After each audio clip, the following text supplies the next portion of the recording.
Israeli airstrikes on Gaza that continued from Friday across the weekend, killing more than a dozen, including a commander of Islamic Jihad and a 5-year-old girl. Israel had struck without being attacked first. Its prime minister said it was to remove a threat hanging over the country from Islamic Jihad following Israel's detention of its leader in the occupied West Bank on Monday. Israel carried out a precise counter-terror operation against an immediate threat. Our fight is not with the people of Gaza. Islamic Jihad is an Iranian proxy that wants to destroy the state of Israel and kill innocent Israelis. Israel authorized the use of reservists and mobilized combat battalions and artillery units. Meanwhile, Islamic Jihad hit back, launching barrages of rockets.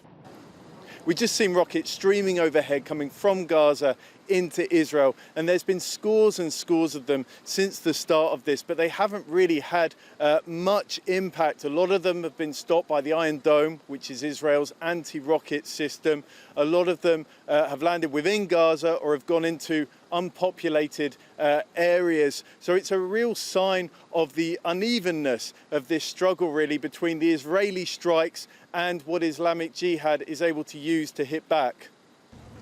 Israeli towns around Gaza were still on red alert, and people were warned not to gather in large numbers.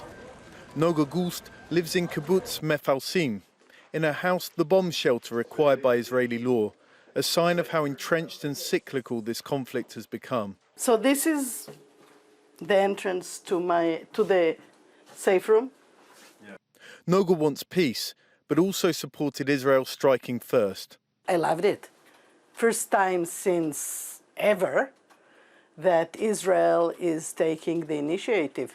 Israel is the one that actually saying what will happen, and not the Hamas or the Jihad. Israel's leaders too say that they're taking control, but they also know it's election season.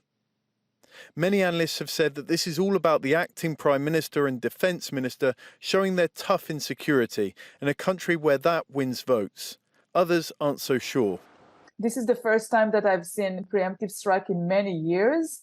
And when you try to connect that, the decision to do a preemptive strike to election, maybe there is a linkage there. We definitely don't know that for sure.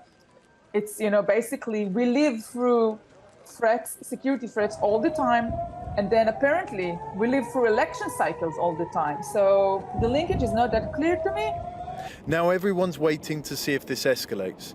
That could depend on if Hamas, the real ruling power in Gaza, joins this fight.